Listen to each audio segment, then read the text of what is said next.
È per questo motivo che tra gli ospiti oggi abbiamo invitato anche Marco Albino Ferrari, che invito a venire qui con me oggi, Albe. che ringrazio per essere qui con noi oggi. Non avrebbe bisogno di presentazione, ma alcune cose le dico per quei pochi che magari non lo conoscono. Scegliendo tra le tante cose di cui è, giornalista, scrittore, diciamo profondo conoscitore e studioso della montagna. C'è scritto spesso nei siti divulgatore, a me piace pensare invece come un conoscitore, no? Poi sì, anche se divulga, ma prima di tutto si conosce a fondo la montagna e dell'andare in montagna. Ha scritto su riviste, ha inventato riviste. Chi di voi è appassionato avrà sicuramente a casa almeno qualche numero di Meridiani Montagna. No, ho una pia collezione che mi accompagna anche durante i traslochi, perché ha curato alcune collane editoriali, qui mi basta ricordare i Licheni. Io una delle più belle letture che ho fatto qualche decennio fa, ma la mia prima estate sulla Sierra di John Muir è un piccolo capolavoro che grazie a quei Licheni io ho trovato in italiano. Libri recentissimi, Mia sconosciuta, un bellissimo racconto, romanzo possiamo dire, alcuni saggi come Assalto alle Alpi e recentemente però, e questo mi piace ancora di più, ha scritto un libro che si intitola, ricordami, scusate che me l'ho scritto da questa parte, La montagna che vogliamo, un manifesto. È un libro che non è ancora uscito, almeno il mio libraio dice che tra qualche giorno me lo consegnerà. Mi interessa questo libro perché oggi abbiamo parlato di tanti problemi ambientali, no?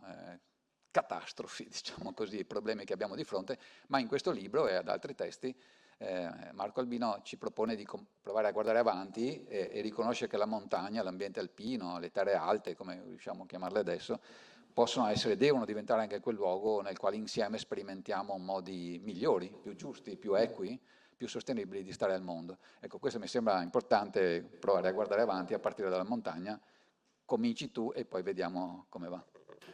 Va bene, provare a guardare avanti. Allora, il futuro, anche perché le montagne che vogliamo è il titolo, sì, di questo libro che uscirà per Einaudi martedì 13, quindi tra pochissimo. Allora, questo vogliamo declinato alla prima persona plurale è perché in realtà raccoglie un sentimento comune, un punto di vista comune a molte persone con le quali mi sono confrontato e poi soprattutto questa idea del volere qualcosa, ecco, volere, desiderare, e insomma ti proietta in avanti, in effetti. Quindi il futuro delle montagne, che poi è anche poi il nostro futuro, perché le montagne non sono qualcosa di scollegato. E allora io ho voluto iniziare questo libro con un'immagine, con un racconto, in un luogo meraviglioso, uno dei luoghi più belli che si possono trovare sulle Alpi, almeno anche da un punto di vista proprio simbolico, a iniziare dal nome, Solaiolo. Solaiolo è un nome meraviglioso che subito allude alla luce, al sole, infatti è un'isola di luce, di sole, in mezzo alla grande, vastissima foresta della Val di Fiemme, questa macchia di larici e di abeti rossi, di pecci della Val di Fiemme. Tra l'altro è anche vicino a una pista ciclabile, al passo San Lugano si raggiunge con una pista ciclabile proprio dalla Val di Fiemme, da Cavallese. Ecco, perché è un bel posto? Insomma, sì, dal toponimo, partendo dal toponimo, ma poi in effetti è un bel posto perché è l'ultimo vivaio forestale della magnifica comunità della Val di Fiemme. Si trova a 1300 metri e lì ci vive per 6 mesi all'anno una signora, Betta, 55 anni, capelli a caschetto, occhi azzurri, voce rauca, sempre che ride, perché in effetti stare lì a Solaiolo fa venire allegria.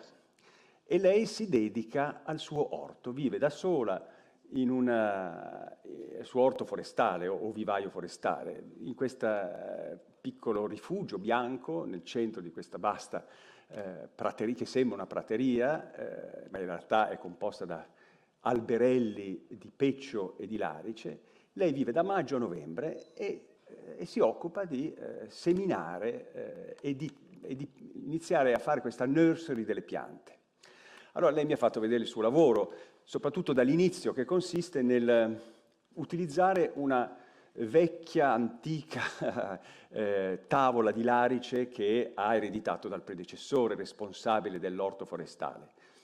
la appoggia sul terreno, un po' mosso così, va avanti e indietro tipo una sega di costa, scava così un solco, poi ribalta la tavola di piatto sul terreno, fa una presa di 5 grammi di semi di larice, li distribuisce ugualmente sulla tavola, rigira la tavola, i semi cadono sul solco e così è iniziato questo viaggio che durerà almeno un secolo di questi alberelli, di questi frutti della terra, diciamo. Ecco, questa parte è il semenzaio. Le piante poi cresceranno, arriveranno a 2 anni.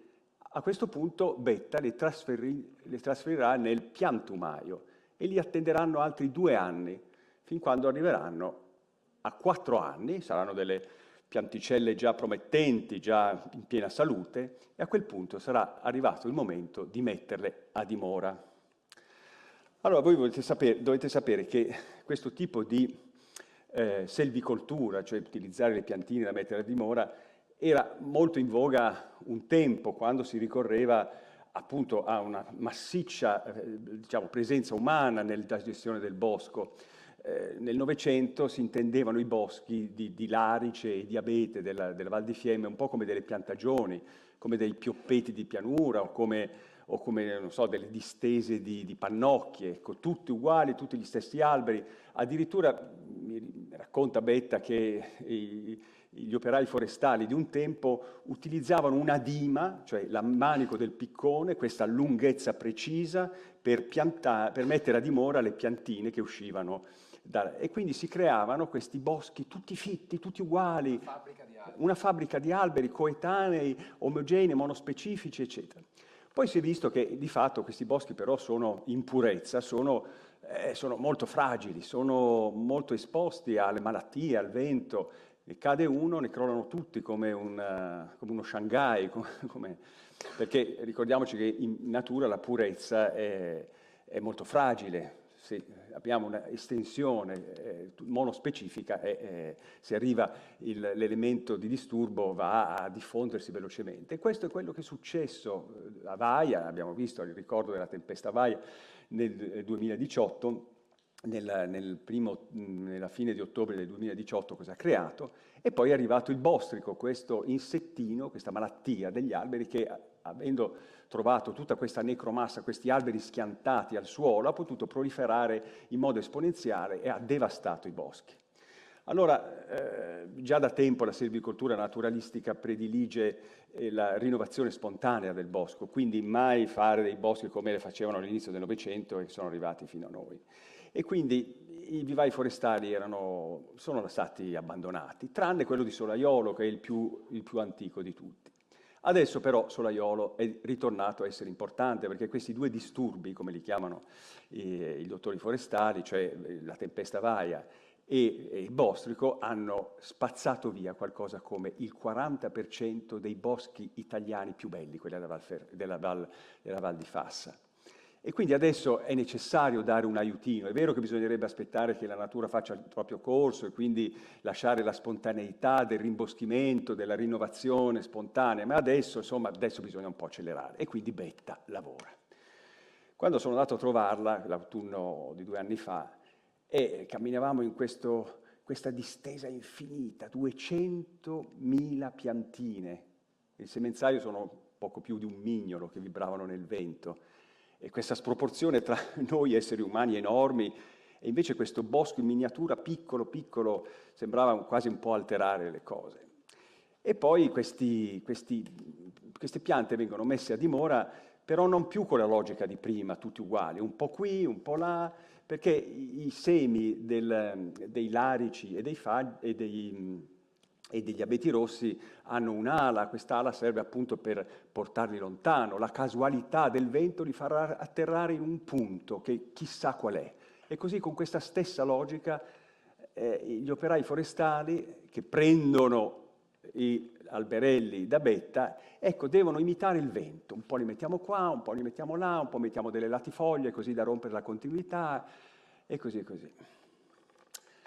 Allora, piantare un albero è un gesto poetico, lo sappiamo. C'era la festa degli alberi un tempo in montagna, quando i bambini dell'elementare piantavano ognuno il proprio albero a primavera, il proprio albero che li avrebbe accompagnati per tutta la vita. Piantare un albero è un gesto simbolico, è una specie di rigenerazione, oppure è anche una sorta di pietra miliare nel corso del tempo. Quella data precisa è finita là, o è iniziata, noi abbiamo piantato quell'albero e adesso è ancora lì alto, guarda, il ricordo di qualcosa che è stato e che non vogliamo dimenticare.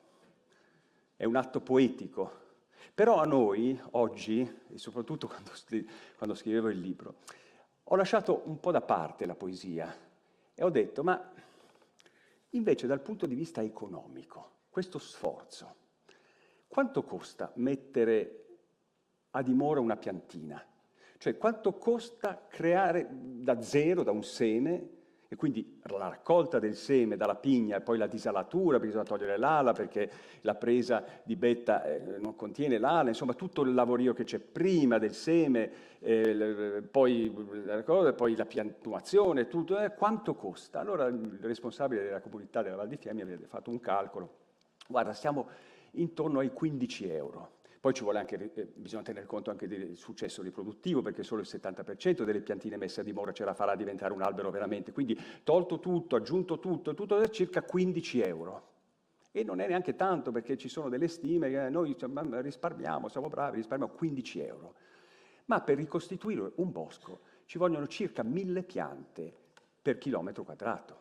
Quindi noi pensiamo a una distesa enorme di piante nuove, moltiplicate per 15 euro. Ma quando ci sarà il ritorno economico? Perché è questa la lunghezza focale che ci siamo dati, guardare l'aspetto economico, proprio mercantile, proprio quello. Quando?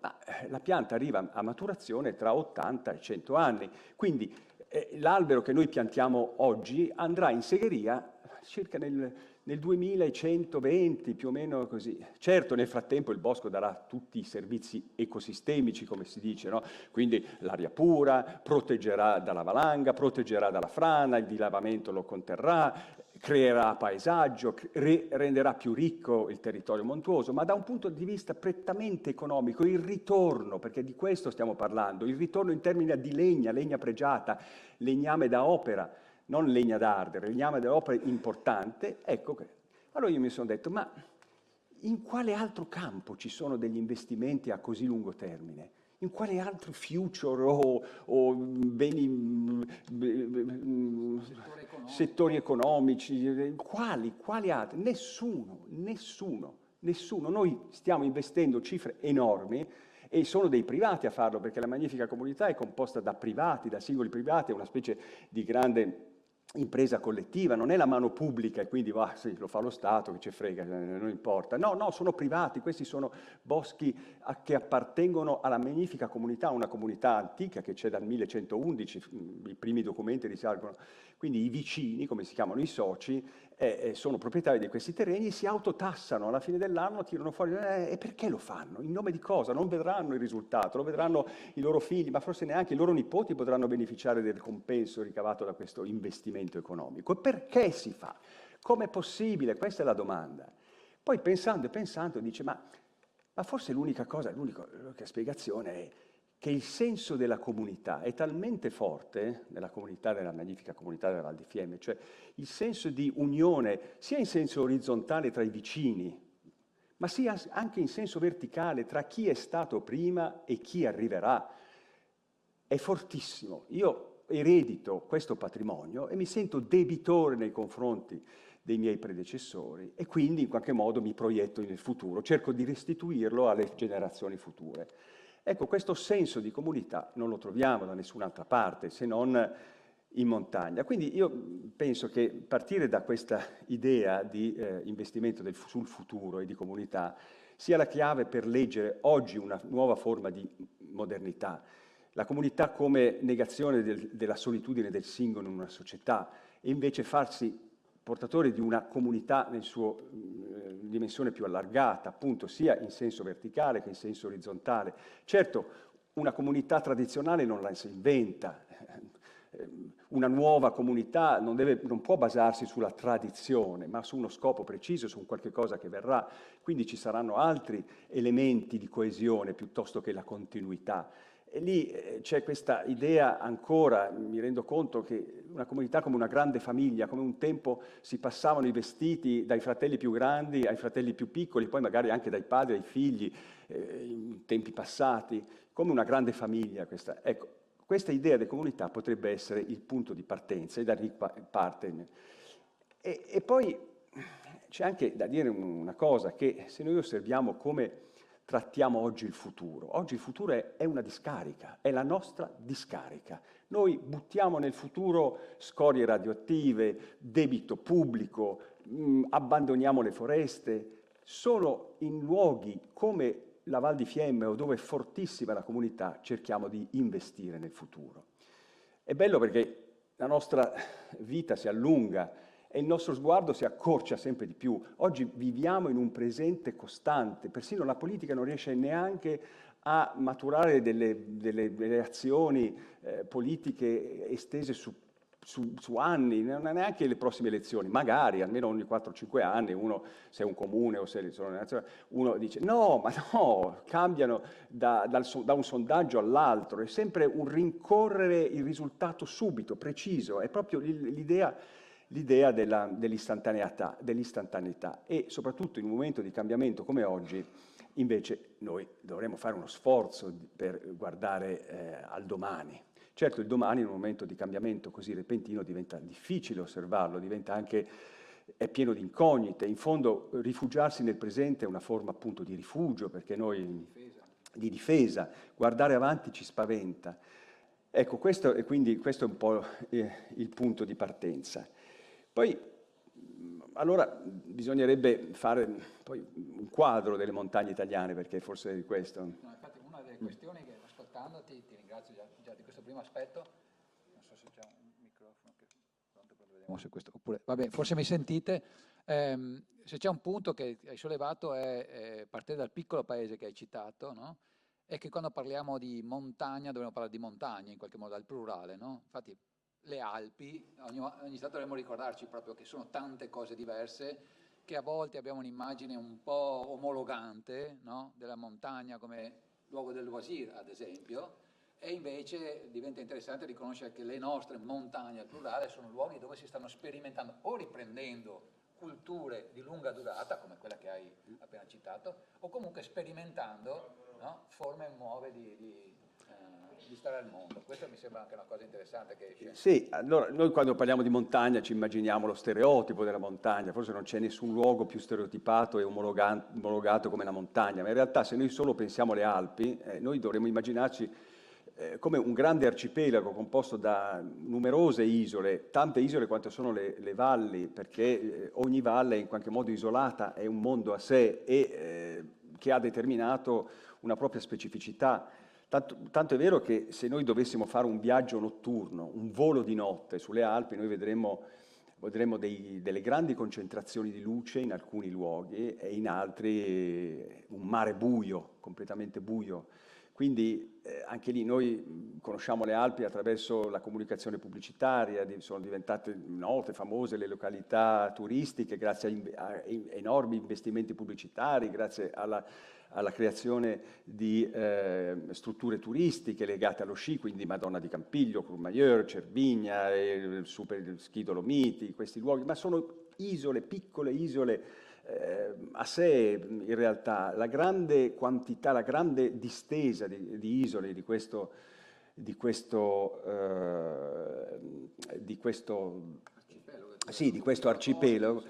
arcipelago è composto da isole semi abbandonate, perché dopo il grande fenomeno dello spopolamento iniziato in corrispondenza del boom economico il secolo scorso, durante gli anni 60, quando i giovani credevano in una promessa migliore andando a occupare il loro posto in fabbrica e il loro posto in questi termitai di edilizia popolare nelle città pedemontane, ecco, hanno lasciato dietro di sé un mondo ormai vinto dalla storia, sono rimasti sui vecchi e gli ultimi, e molte valli sono state spopolate.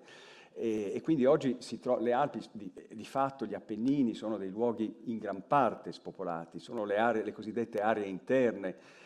Nel 2012 è uscito questo studio, grazie alla strategia delle aree interne, che classificava i comuni in periferici e ultraperiferici.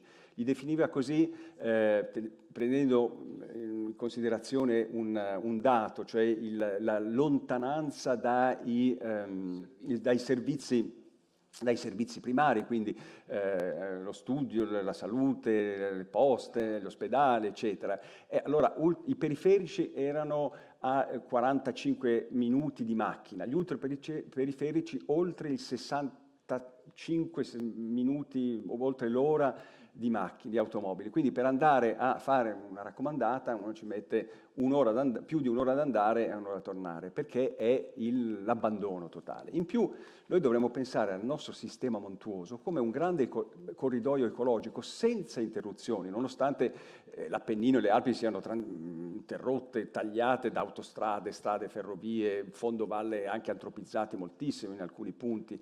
Eppure noi abbiamo visto che, abbiamo osservato la dispersione di certi animali che sono partiti, come il lupo, è partito dal centro Italia, ha risalito metà penisola, tutte le Alpi, e così l'orso. Esatto. Qua negli anni 70 eravamo sull'orlo dell'estinzione, il lupo, erano ormai pochissimi esemplari, si trovavano nel Parco dei Sibillini, e così poi grazie a delle condizioni favorevoli al ritorno del lupo, prima di tutto lo spopolamento, quindi che ha lasciato grandi spazi aperti dove poter tornare, poi grazie all'immissione in natura di animali a scopo venatorio, quindi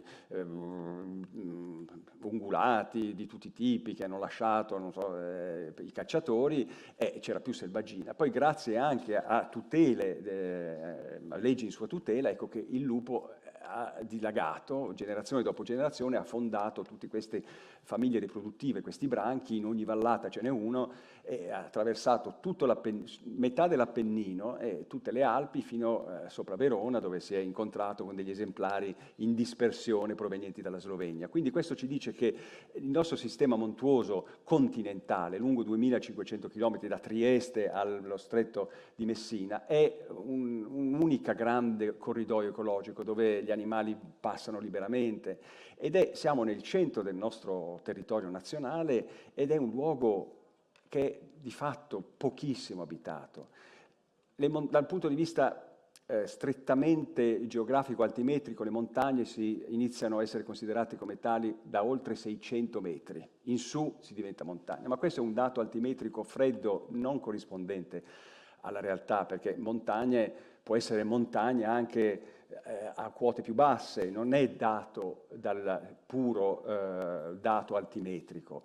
Per esempio l'acclività, la pendenza di un pendio molto ripido, la massa orografica, la difficoltà di vivere in certi luoghi già definisce che siamo in montagna. Le Cinque Terre, che adesso è uno dei luoghi più presi di mira dal turismo di massa, ma le Cinque Terre sono di fatto delle montagne vere e proprie, terrazzate, a picco sul mare in Liguria, ecco, lì sono le montagne del mare a quota zero, a 100 metri. Quindi se consideriamo le montagne non solo da un punto di vista altimetrico, ma un punto di vista della difficoltà della vita, perché questo definisce anche la montagna, una vita difficile dove bisogna ricorrere a delle capacità di adattamento, delle strategie adattive proprie di quel territorio. Io definirei così la montagna, un luogo è montuoso se è difficile da vivere. Questo è un punto di vista, è contestabile, è un punto di vista che infatti nell'articolo 44 della Costituzione la legge dello Stato tutela gli abitanti dei territori montani, perché vanno tutelati in qualche modo, perché sono svantaggiati. E se è vero che l'articolo 3 della Costituzione dice che siamo tutti uguali di fronte alla legge e che siamo tutti uguali, insomma, che abbiamo tutti gli stessi diritti e doveri, ecco che anche chi vive in un'area interna dove è difficile arrivare al pronto soccorso, ecco, deve essere aiutato in qualche modo. Quindi da questa prospettiva apriamo diciamo, uno scenario sul quale ragionare, come investire sul futuro di queste terre. Senti, una curiosità, adesso, oltre a Solaiolo e alla Val di Fiemme, la comunità, no? Che rappresenta per te, giustamente, come dire, un buon punto di riferimento, perché ci insegna un modo di pensare al futuro, nel senso di ritrovare quel senso di comunità che ci permette di proiettarci in un futuro che non sia domani, no? Lì ci viene quell'insegnamento. Ci sono altri casi in questo mosaico, in questo microcosmo che è la montagna oggi, buoni esempi, buone pratiche, buoni punti di riferimento dai quali appoggiarci, prendere appiglio appunto, no? O appoggio per cominciare a guardare avanti in Certo, maniera ci sono tanti positiva, esempi. diciamo. Allora, potremmo partire da un catalogo che viene pubblicato ogni anno e sono le bandiere verdi di Legambiente. Già quello ti dice, ti dà degli esempi. Sono circa 260, sono arrivati, quindi sono 260 esempi di buone pratiche. Però sono magari la buona pratica perché lì si è deciso di fare una certa operazione per creare un'impronta ecologica minore. In realtà, nella sua complessità, la montagna ha bisogno di una nuova legge quadro. L'ultima è quella del 1994, che era soprattutto una legge che andava a, come dire, a stabilire gli aiuti economici, gli sgravi fiscali, tentare di dare dei sussidi. Ecco, secondo me una legge quadro che adesso è in discussione in Parlamento, ma che non è la legge quadro giusto perché parla ancora di sussidi e di aiuti, in realtà bisognerebbe creare una legge che vada a rimuovere le cause profonde di questa arretratezza, di questa difficoltà di vivere. Non è tanto premiare con un aiutino, l'aiutino, non è questo il punto è scoprire che in potenza là dentro c'è tantissimo da fare emergere. E quali sono le azioni da fare? Ma le azioni da fare sono tante, sono prima di tutto creare le condizioni per favorire la ricomposizione fondiaria. Ecco, proviamo a vedere una coppia con un bambino giovane che da Milano vuole andare a vivere in montagna. Ha deciso anche l'area, perché lì c'erano degli amici, magari così. Allora sì, c'è un po' di turismo, ma poco, ma insomma, però loro hanno voglia di fare, hanno voglia di mettersi alla prova, anche di mettere questi ruderi che crollano così. Allora magari vanno di fronte alle vetrine, tenendosi mano nella mano la vetrina degli annunci immobiliari, guardano, sono tutte case un po' le seconde case turistiche che non vanno bene, che sono magari quelle costruite negli anni 60, quelle con le piastrelle in clinker o con quei colorini pappagallo che non si proprio sposano, proprio vecchie, tipo. Loro vorrebbero mettere a posto un rudere, allora vanno a vedere, ecco quel rudere lì andrebbe bene, guarda lì è pieno di rovi, di more, di lamponi, circondato dalla rete gialla con scritto che pericolo non avvicinarci, ma dai io voglio prendere quello. Allora vanno al catasto e dicono guardiamo di chi è e si affacciano in un puzzle intricatissimo, il cui percorso per arrivare ai proprietari è un percorso a ostacoli fatto di 1000 barriere, poi arrivano ai proprietari. Sono arrivati ai proprietari, sono cinque fratelli. La sorella ci starebbe e anche la delega del fratello che è andato a vivere in Patagonia. Poi c'è anche il fratello, ce la fa, l'altro anche ci starebbe, anche se un po' così. Il quinto no, non ci sta, perché sono le sue radici. E questo è un muro lì che sta crollando, ma no, ma io lo capisco anche, sono le sue radici. Lui vorrebbe tenerle, perché poi quanto vuoi che renda una cosa, costa di più l'atto notarile che questi 100, 200, 300 euro, cosa vuoi che sia, ma che sì, che rimanga lì. E allora la giovane coppia desiste, abbandona, ritorna indietro. Quindi una prima cosa è ma ce ne sarebbero tantissime, ricomposizione sfondiaria, ma poi bisognerebbe anche cercare di capire che in montagna non si possono adottare le stesse misure, per esempio per le barriere architettoniche di un palazzo in centro alla città. Se noi non abbiamo un piccolo cosa, vabbè, pazienza, lì si è un po' più di manica larga, oppure le stesse misure delle grandi latterie, delle grandi stalle di pianura rispetto a una marga in alta quota, oppure addirittura bisogna fare per forza i soffitti a 2,70 m come è stabilito da una legge nazionale, quando in montagna i soffitti sono sempre stati più bassi per tenere al caldo. Quindi sono tutte difficoltà, oppure 200 metri dal cimitero perché ci devono essere delle zone di rispetto, quando il cimitero è magari attaccato alla cosa. Oppure, no, sullo scuola bus giallo gli adulti non possono salire come non possono salire in città, però lì è diverso perché bisogna favorire la mobilità collettiva. Sarebbero da fare tutta una serie di misure, che adesso diventa anche un po' noioso, e obbligare per esempio i giganti del web a investire, a garantire anche nel paese più sperduto l'allacciamento alla banda larga. Quindi ci vorrebbe una legge quadro che raccogliesse tutte queste istanze per andare alla radice dei problemi, alla radice del problema che ha portato arretratezza e abbandono. Non il sussidio, non ma sì, diamo 600 euro di più a quel comune, e poi la casa, se è alta 2,60 m, non ha l'abitabilità, quelli lì, quel rudere lì non può essere messo a posto. Cosa se ne fa di 600 euro? Quindi bisognerebbe agire sulle cause profonde. Ci sono dei buoni esempi, certo, queste sono delle leggi dello Stato. La Valmaira, per esempio, la Val d'Ultimo, la Val Pellin, molte realtà hanno investito sul senso di comunità e ecco, questo è il punto. Va bene. Chiedo se ho ancora qualche minuto o no? Come siamo messi? No, stiamo andando in conclusione. Allora io ringrazio Marco e dico solo che, giusto che me l'hai lanciato tu, se c'è qualche giovane che ha voglia di investire in montagna, impegnarsi in montagna, Ecco. mettere le mani, come dici tu, possiamo parlarne perché proprio stiamo partendo, come dicevo io, mi occupo di urbanistica e pianificazione territoriale, anche grazie a una grande impresa, una fondazione di un'impresa legata al mondo dell'informatica, vorrebbe provare a ridare vita a un piccolo borgo nelle montagne bellunesi, in Val Belluna, piccolo borgo dal quale negli anni 40 è partito un giovane nato lì, ma che nel frattempo poi è diventato un grande dell'informatica e vorrebbe investire i suoi proventi su quel borgo. Quello che facciamo fatica a fare è proprio capire concretamente come mettere mani agli edifici abbandonati, l'agricoltura, campi, muretti a secco di chi sono, ricomposizione fondiaria, perché non è possibile vivere Certo. con l'agricoltura di 50 anni o 100 anni fa, no? Ma rinnovarla senza stravolgere il paesaggio, anche costruendo un paesaggio nuovo in qualche modo. Sì, che nuovo, e affronti anche i soprattutto temi non immaginare la montagna come un luogo di custode della tradizione, come qualcosa di vecchio.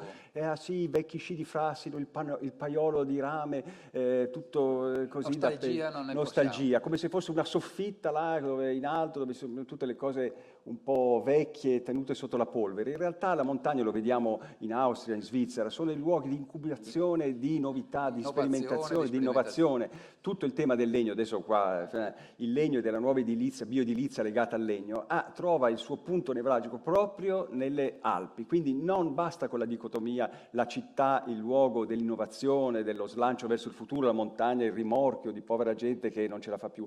Io sono sicuro che anche forse come adattamento ai cambiamenti climatici la montagna diventerà un laboratorio di sperimentazione di nuove pratiche che saranno all'avanguardia, non in contrapposizione alla città, ma in forte dialogo alla pari con la città.